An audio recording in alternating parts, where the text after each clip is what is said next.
Bonjour et bienvenue dans On vous emmène en Amérique latine, le podcast de vos agences Exception. Je m'appelle Anne et je vous invite à me retrouver tous les 15 jours pour partir à la découverte de l'Argentine, de la Bolivie, du Chili, du Paraguay et du Pérou. Aujourd'hui, on vous emmène à la découverte du bleu du Paine. Vous saviez que le nom Torres del Paine vient du Mapudungun? C'est une langue parlée par les Mapuches, un peuple autochtone du sud du Chili, de la région de l'Araucanie pour être plus exact. Notre guide, Anaïs, nous a expliqué que Paine veut dire bleu céleste. Et en effet, avoir toutes les tonalités de bleu que nous avons découvertes au cours de nos balades, je dois vous le concéder, le parc porte très bien son nom. Et j'aimerais vous y emmener. J'aimerais vous faire voyager et partager avec vous quelques instants vécus au fil des lacs, des glaciers et des nuances du bleu du Paine.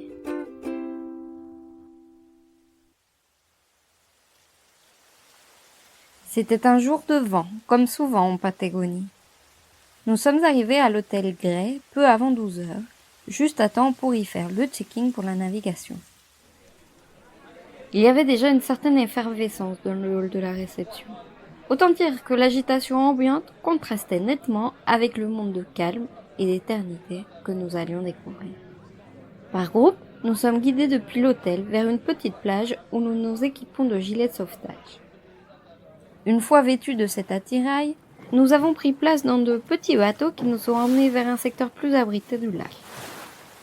Le vent levait un clapot qui nous chahutait et nous éclaboussait dans les grosses crêtes. La traversée a duré une dizaine de minutes avant d'arriver sur une grande plage où nous attendait l'embarcation principale. Une fois à bord de cette grande vedette, nous avons appareillé en direction du glacier Grey, situé à l'autre extrémité du lac. Après un peu plus d'une heure de navigation, nous commencions à apprécier plus en détail le glacier. Tout était calme et silencieux. La force et le mouvement du glacier ne s'observaient que par les traces de son passage creusé dans la pierre. Sa couleur, ou plutôt ses couleurs, se dévoilaient devant nous. Je ne suis même pas sûre qu'il existe assez d'adjectifs pour décrire chaque nuance. Du turquoise, du blanc, de la transparence sans en être, des reflets et réflexions qui jouaient avec la lumière du soleil, et puis du bleu sombre, presque noir. La guide d'abord nous explique que ces zones plus sombres sont dues aux particules de pierre et autres sédiments qu'érodent et transportent le glacier. Toutes les couleurs de la glace contrastaient avec celles de l'eau du lac. Celle-ci était beige, plus monotone et turbide. Continuant dans son explication, la guide nous indique que cette coloration se doit au glacier. Ce monstre de glace est en effet situé dans une vallée où la roche est principalement sédimentaire, et donc très friable. Par conséquent, il charrie beaucoup de particules qui viennent se mélanger avec l'eau. Cette turbidité est d'autant plus importante puisque le lac contient, de ce fait, une forte densité ou concentration d'argile. Nous avons réalisé un petit parcours en bateau pour pouvoir apprécier les 3 bras du glacier. C'est là que je me suis rendu compte qu'il était difficile d'envisager cette dimension et son éternité. C'était une belle rencontre avec ce géant, situé à l'extrémité du grand champ de glace patagonique. Le jour suivant, au détour d'une balade, depuis un belvédère situé au sommet d'une colline, nous observions une vue magnifique. Nous avions sous les yeux le lac Pehué, lac caché en dialecte tehuelche. Nous étions comme submergés par son turquoise. Il changeait bien à chaque seconde, au gré des éclaircies et des ondes des nuages qui se projetaient sur lui. Mais il restait invariablement turquoise. C'était un spectacle étonnant.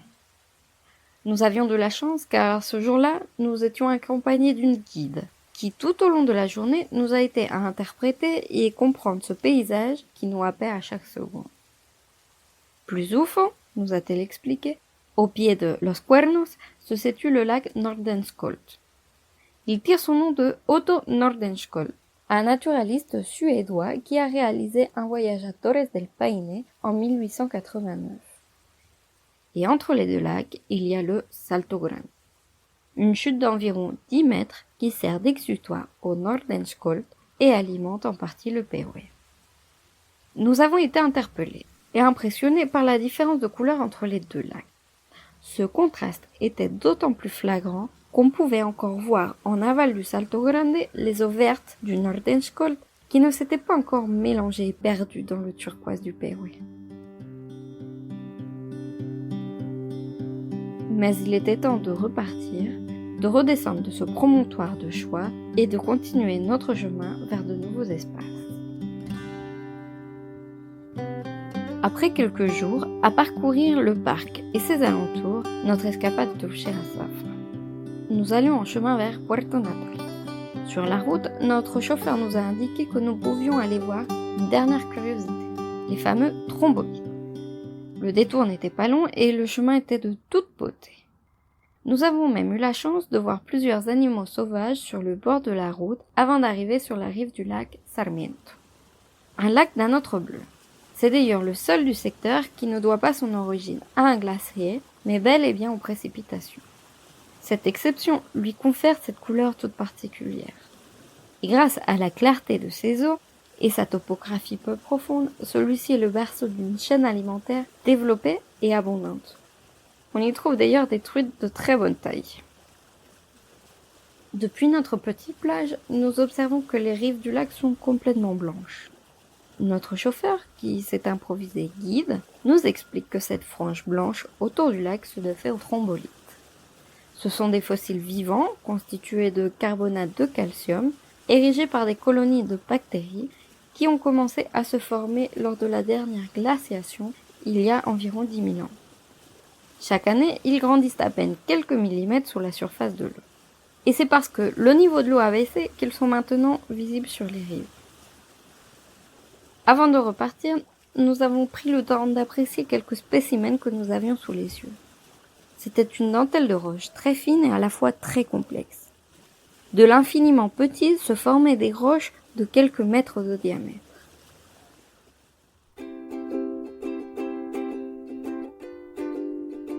Voilà, j'espère que ce voyage avec moi vous aura donné envie de venir connaître à votre tour l'envoûtante beauté du parc du Paine et de ses alentours. Cet article fait partie d'une série de 4 récits relatés par 3 membres de notre équipe à la suite d'un voyage de reconnaissance réalisé en Patagonie australe. Retrouvez prochainement le parc du Paine. Vous prendrez avec nous les sentiers alternatifs pour des découvertes tout aussi passionnantes.